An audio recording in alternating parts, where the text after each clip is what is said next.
अस्सलाम वालेकुम everyone, welcome to my channel, welcome to another vlog. I hope आप सब ठीक होंगे। हम लोग भी अल्हम्दुलिल्लाह ठीक हैं। और आज मैं आपके साथ शेयर करूंगी अपनी छोटी सी रूटीन। थोड़ी सी मेरी तबीयत ठीक नहीं है, इस वजह से कल भी व्लॉग अपलोड नहीं कर पाई। और इसके अलावा ये कि आज भी थोड़ा ये छोटा सा ही व्लॉग है, तो प्लीज़ आप लोग ऑफेंड ना होइएगा। यहाँ पे मैं बनाने लगी थी आलू के पराठे, तो सोचा आपके साथ शेयर करूँ। इसमें मैंने डाला है नमक, हल्दी, सुर्ख मिर्च, थोड़ा सा ज़ीरा, थोड़ा सा सूखा धनिया, थोड़ी सी कसूरी मेथी और सब्ज़ मिर्चें। इसके अलावा आलू जो हैं हमारे बॉयल हो रहे हैं, और इसमें मैं थोड़ा सा धनिया ऐड करूँगी, ग्रीन धनिया जो होता है वो भी ऐड करूँगी। बड़े मज़े के बनते हैं, आप इस रेसिपी से ज़रूर एक दफ़ा ट्राई कीजिएगा। आप लोग मुझे दुआएं देंगे, इतने मज़े के थे। और आपकी फैमिली को भी बहुत अच्छे लगेंगे। बाकी नमक मिर्च वगैरह आप अपने हिसाब से, अपनी मर्ज़ी से ऐड कर सकते हैं, अपनी फैमिली के हिसाब से ऐड कर सकते हैं। मेरे बच्चे क्योंकि फिलिंग वाले पराठे नहीं ऐसे पसंद करते, तो इस वजह से ना मैं फिर इनको थोड़ा सा स्पाइसी सा रखती हूँ, क्योंकि मैंने और मेरे हस्बैंड ने खाने होते हैं। इसके अलावा कोई और हो, कोई आया हो तो फिर चले उसको खिला देते हैं, लेकिन ये कि बच्चे नहीं खाते। इस वजह से मैं सिर्फ़ अपने लिए, हस्बैंड के लिए बनाऊँगी, और एक एक्स्ट्रा बना लूँगी। इज़ा खा लेती है ऐसी चीज़ें, ज़ावियार भी खा लेता है, लेकिन ज़ैनब और फ़ातिमा नहीं खाती। उनके लिए मैं बनाऊँगी, ज़ैनब के लिए पराठा सिंपल। और फ़ातिमा ने सुबह-सुबह ही ब्रेकफ़ास्ट कर लिया था, चॉकलेट ब्रेड उसने सैंडविच मेकर में बनवाई थी मुझसे, तो वो उसने खा ली थी। तो बस यहाँ पर हम लोगों ने बेलना है। अच्छा, अक्सर लोग ना एक पूरी बड़ा पराठे का लेते हैं पेड़ा, और उसको पहले रोटी की तरह बेल कर उसके अंदर फिलिंग रख के, तो उसका फिर दोबारा पेड़ा सा बना के, तो फिर फिलिंग वाला पराठा बनाते हैं। लेकिन हम लोग इस तरह करते हैं कि 2 छोटे-छोटे पेड़े लेते हैं, और उसकी छोटी-छोटी रोटियां बेलकर उसके अंदर फिलिंग करके फिर पराठा बनाते हैं। मेरा ख़्याल है कि हमने अपनी दादी को, अपनी नानी को, अपनी अम्मी को इसी तरह करके देखा, तो इस वजह से मैं भी फिर इसी तरह बनाती हूँ। अब ज़ाहिर बात है, हर घर का, हर फैमिली का अपना-अपना रिवाज या अपना-अपना तरीका होता है चीज़ें बनाने का। तो मैं फिर इसी तरह बनाती हूँ। बड़े मज़े के बने थे, ज़रूर ट्राई कीजिएगा और मुझे फ़ीडबैक भी दीजिएगा कि किस तरह का ये आपके पराठे बने और फैमिली को किस तरह लगे। बस मैंने अपने लिए आलू के पराठे वगैरह बना लिए थे, और यहाँ पर ज़ैनब के लिए सिंपल पराठा बना रही थी। किसी एक दफ़ा मेरे कोई व्यूवर है, उन्होंने रिक्वेस्ट की थी कि चौकोर पराठे की तो आप बताती रहती हैं, तो सिंपल पराठा भी बनाना बताएं। तो ये सिंपल पराठा है, ऐसे रोटी बेल के उसके ऊपर आप अच्छे से स्प्रेड कर दें देसी घी या कोई भी घी, और फिर उसको फोल्ड करके इससे बड़ी अच्छी लेयर्स बन जाती हैं, और फिर उसकी दोबारा रोटी मतलब बेलना शुरू उसको करें, तो बहुत मज़े का बनता है पराठा, क्रिस्पी सा, और इसकी अच्छी सी लेयर्स बनती हैं, बड़ा मज़े का बनता है। और भी वैसे तो लेयर्स वाले पराठों की और भी तरह तरह की जो है रेसिपीज़ हैं, कभी शेयर करूँगी इंशाल्लाह ताला। डिफरेंट रेसिपीज़ मैं काफ़ी तरीक़ों से बना चुकी हूँ पराठे, तो ये थोड़ा बस सिंपल सा और कैजुअल सा तरीका है, जो कि जल्दबाजी में बनाना हो तो फिर मैं इस तरह बनाती हूँ। बस साथ-साथ ये कि काउंटर टॉप की क्लीनिंग भी हो जाए, और साथ-साथ पराठा भी बन जाए। कटिंग ये सॉरी मेरा जो बोर्ड है गंदा हो गया था, क्योंकि फिलिंग वाले पराठे अगर बनाएँ तो उसमें फिर पार्टिकल्स रह जाते हैं कुछ ना कुछ मटीरियल के, तो वो फिर मैं वॉश आच करने के लिए रख दूँगी। और यहाँ पर जी, हम लोग देसी घी में नाश्ता करते हैं। प्रेफ़रेंस मेरी यही होती है, अगर देसी घी ना हो फिर ऑयल वगैरह में, वरना मेरी कोशिश होती है बच्चों को पैनकेक्स और चीज़ें, फ्रेंच टोस्ट, मैं भी देसी घी खाऊँ। और इस तरह ये है कि बड़ा मज़े का नाश्ता बनता है और हेल्दी भी बनता है। देसी घी वैसे भी बहुत अच्छा है हेल्थ के लिए। ये जो नेचुरल फ़ैट्स होते हैं ना, ये बड़े अच्छे होते हैं, बजाय इसके कि आप कोई और चीज़ खाएँ। तो बस हमारा नाश्ता जो है ऑलमोस्ट बन गया है। नाश्ते के साथ-साथ ही मैं कोशिश मेरी होती है काउंटर टॉप क्लीन कर लूँ, क्योंकि इससे ना काम आपका बड़ा कम हो जाता है। जितना आप चीज़ों को मेसी करेंगे, जितना टाइम लगाएँगे ना, उतना फिर बहुत ज़्यादा मेस हो जाता है, और फिर उसको साफ़ करना बड़ा मुश्किल हो जाता है। तो ये है जी हमारा पराठा। मैं चाय वाला पराठा सॉरी आलू वाला पराठा चाय में डिप करके खाती हूँ, मुझे बड़ा मज़ा आता है। और मैं हमेशा ऐसे करती हूँ, हाफ़ कप चाय ले लेती हूँ, उसमें डिप करती हूँ, फिर वो तो पीने के काबिल नहीं रह जाती, तो उसके बाद फिर मैं दूसरी अलग से चाय लेती हूँ, और फिर इस तरह अपना नाश्ता करती हूँ। तो इस रेसिपी को ज़रूर ट्राई कीजिएगा, आपको अच्छी लगेगी। खैर, नाश्ते के बाद मैंने सोचा कि मैं अपना किचन वगैरह क्लीन कर लूँ। आजकल यही रूटीन है मेरी कि मैं ना साथ-साथ बर्तन वगैरह धो लेती हूँ। इस तरह काम जमा नहीं होता, और आपको जब पता हो कि आपने ही काम करना है, तो फिर ये होता है कि आप जल्दी-जल्दी से काम ख़त्म कर लेते हैं। नाश्ते के बर्तन नाश्ते के साथ और इसी तरह लंच के और डिनर के बर्तन भी उनके साथ साथ ही मैं धो लेती हूँ। और अगर कुकिंग कर रही हूँ तो फिर साथ साथ ही मैं जो भी मेरा यूज़ होती हैं चीज़ें, बास्केट, नाइफ़, पीलर, कुछ भी, तो फिर मैं वो साथ साथ धोती रहती हूँ। इसलिए बिल्कुल भी बर्तन जमा नहीं होते और बड़ी आसानी हो जाती है मेरे लिए। हाँ, नो डाउट आजकल पानी बहुत ज़्यादा यहाँ पे ठंडा है। तो आज जैसे मैंने फिलिंग वाले पराठे बनाए थे तो तवा भी मैंने वॉश कर लिया था। मैं हमेशा ऐसे करती हूँ, तवा भी साफ़ कर लेती हूँ जैसे ही पराठा बनाऊँ, क्योंकि फिर वो ग्रीसी सा हो जाता है, फिर उसको टाइम बहुत लगता है साफ़ करने में। अभी भी मैं सोचती हूँ कि अभी थोड़ा-सा ये गंदा है, मैं इसको किसी दिन टाइम लगाकर अच्छे से क्लीन करूँगी। जो मैंने आपको बताया था कि काला तेल एक होता है, या उसको लिक्विड कह लें, काला बर्तन धोने वाला तेल कह लें, कुछ भी, उससे ज़रा अच्छे से साफ़ करूँगी, फिर ज़बरदस्त हो जाएगा।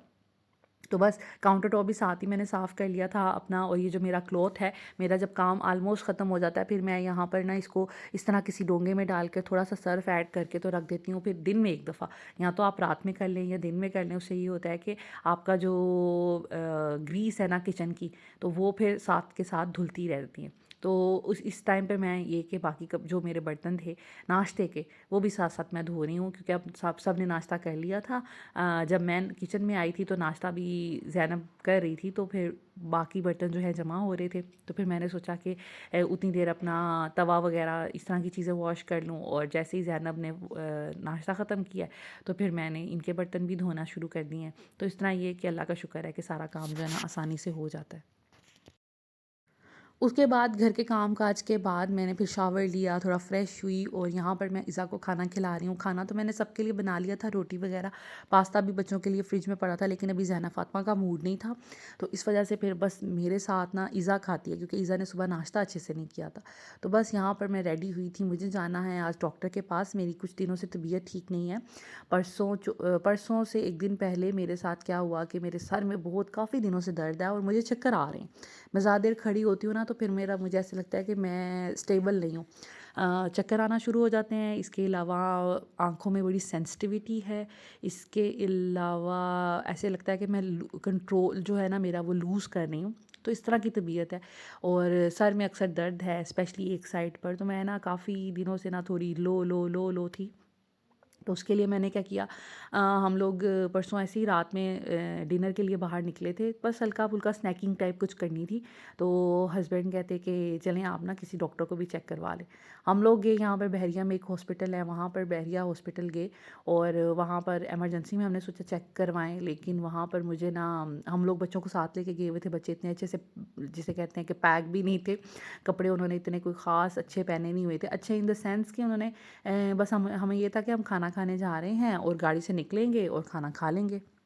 यहाँ फिर दिल ना भी किया तो गाड़ी से नहीं निकलेंगे, लेकिन हस्बैंड ने कहा कि आपकी तबीयत ठीक नहीं है, तो ऐसा करते हैं कि हम पहले किसी ना इमरजेंसी में दिखा लेते हैं। तो इमरजेंसी में दिखाया तो उन्होंने फिर इंजेक्शंस वगैरह कुछ मुझे लिख दिए, पेन किलर टाइप। तो वो 100 ml की ना ड्रिप सी थी जो कि मुझे उन्होंने लगाई। तो उसमें ये था कि बच्चे फिर बाहर रिसेप्शन एरिया में बैठे रहे, वहाँ काफ़ी ठंड थी। अंदर उन्होंने इमरजेंसी को तो काफ़ी अच्छा गर्म किया हुआ था, लेकिन रिसेप्शन एरिया जो है ना काफ़ी ठंडा था। मुझे बहुत फिर फ़ील हुआ कि क्या बच्चों को हम लोग यहाँ पर ले आए हैं और अब मुझे उन्होंने बिठा दिया है ड्रिप लगाने के लिए। तो फिर लेकिन ये था कि हस्बैंड ने कहा चलें जल्दी से हम लगवा लेते हैं। फिर मैंने वो ड्रिप सी लगवाई, आपने मेरे हाथ में देखा होगा कि वो नीला-नीला सा हुआ है, इसीलिए हुआ हुआ है। और उसके बाद फिर हम लोगों को उन्होंने कहा कि अगर परसिस्टेंट रहती है आपकी दर्द सर की, तो आप ना किसी अच्छे न्यूरोलॉजिस्ट को दिखाएँ, क्योंकि मस्कुलर पेन था मुझे, सर दर्द था माइग्रेन टाइप। तो ये फिर हम आए थे, डॉक्टर हैं मोहम्मद तारिक, ये सदर में होते हैं। तो किसी ने रिकमेंड किया था और हस्बैंड ने इनकी रेटिंग शेटिंग भी चेक की थी, अच्छी थी। तो बस यहाँ पर आए हुए थे, काफ़ी टाइम लग गया, हमसे पहले 6-7 पेशेंट्स थे और हमें काफ़ी देर वेट करना पड़ा। खैर वेट करने के बाद ये हुआ कि डॉक्टर को चेक करवाया और डॉक्टर ने कहा कि कुछ मेडिसिन उन्होंने लिख दी बस, और कहा कि 2 वीक्स के बाद फ़ॉलो अप है आपका। तो बस अब मेडिसिन लूँगी और मेडिसिन के बाद देखते हैं 2 वीक्स में क्या फ़र्क पड़ता है। और वैसे भी मुझे सर्दियों में मैं अक्सर बीमार हो जाती हूँ, तबीयत मेरी काफ़ी ख़राब हो जाती है, मुझे सर्दियाँ सूट नहीं करती। 3-4 सालों से ना लगातार सर्दियों में मेरी तबीयत ख़राब होती है, स्वेर किस्म की। तो बस यहाँ पर मैं फिर इसीलिए ये सारी जगह उन्होंने मेडिसिन वग़ैरह मुझे लिख के दी हैं और अब खाऊँगी तो फिर पता चलेगा कि क्या फ़ील करती हूँ। ख़ैर मैं फिर घर आ गई थी और उसके बाद ये नेक्स्ट डे का क्लिप है। नेक्स्ट डे आज मामा रात में आ गई थी, तो मामा को बस किसी काम के लिए बुलाया था। वैसे भी मेरी तबीयत भी ठीक नहीं थी, वो भी अच्छा मतलब उन्होंने सुना तो उनको बहुत फ़ील हुआ कि मेरी तबीयत ठीक नहीं है, तो वो फिर आ गई थी। और यहाँ पर मामा और हस्बैंड जो हैं बातें कर रहे हैं। ये गाड़ी के हमने टायर्स जो है ना वो चेंज करवाया, तो ये टायर्स मैंने हस्बैंड से ले लिए हैं कि मैं कोई DIY कर लूँगी। तो यहाँ पर यही डिसाइड हो रहा था कि क्या करना है, और मम्मा बस हंसी मजाक कर रही थी, साथ साथ धूप ले रही थी, बच्चे भी बाहर आए हुए थे। तो ये जो टायर्स हैं ना, इनको कुछ ना कुछ DIY करूँगी और आपके साथ शेयर करूँगी। और यहाँ पर मामा जी अब बना रही हैं लंच। आज हस्बैंड ने कहा था कि आलू गोश्त बनाए आंटी, तो इतना मज़े का मामा ने बनाया। मैंने रेसिपी रिकॉर्ड करनी थी, लेकिन मुझसे मेरे आने से पहले ही मामा ना इसको चढ़ा चुकी थी। और फिर मुझे हुआ कि अच्छा यार, फिर किसी दिन मामा से बनवाऊँगी और आपके लिए स्पेशली रेसिपी रिकॉर्ड करवाऊँगी, क्योंकि किसी ने मुझे कहा था जब हम लाहौर गए थे ना, तो मैंने दिखाया था मामा ने आलू गोश्त बनाया, तो सब ने 2-3 लोगों ने कहा था कि अपनी रेसिपी ज़रूर शेयर कीजिएगा। तो बस ये हमारा था लंच, मामा ने आज बनाया था अपने हाथों से। अब जिस दिन मामा मेरे घर आ जाती हैं तो किचन की ज़िम्मेदारी उनकी हो जाती है, फिर आपको अब नेक्स्ट मामा ही किचन में नज़र आएँगी, वो ही कुछ ना कुछ बनाती रहेंगी। अभी जैसे आलू गोश्त उन्होंने बनाया था, शाम में उन्होंने शामी कबाब बनाने थे, सॉरी वो भी मैं रिकॉर्ड नहीं कर सकी। तो शामी कबाब भी बनू के उन्होंने फ्रिज में रख दिए हैं, लहसुन अदरक का पेस्ट भी रख दिया है। बस ये कि ये वो सोचती हैं कि भई मेरी बेटी का काम कम से कम हो, तो ये उनका प्यार है बस। और अल्लाह ताला सबकी माँओं को सलामत रखे। जब तक माएँ सर पे होती हैं तो वो यही सोचती हैं कि भई हमारे बच्चे रेस्ट कर लें, हम बच्चों को कोई फ़ायदा पहुँचा दें, हम अपने बच्चों को रेस्ट करवा दें। So this is it. I hope आज का व्लॉग आपको अच्छा लगा होगा। Thank you so much for watching.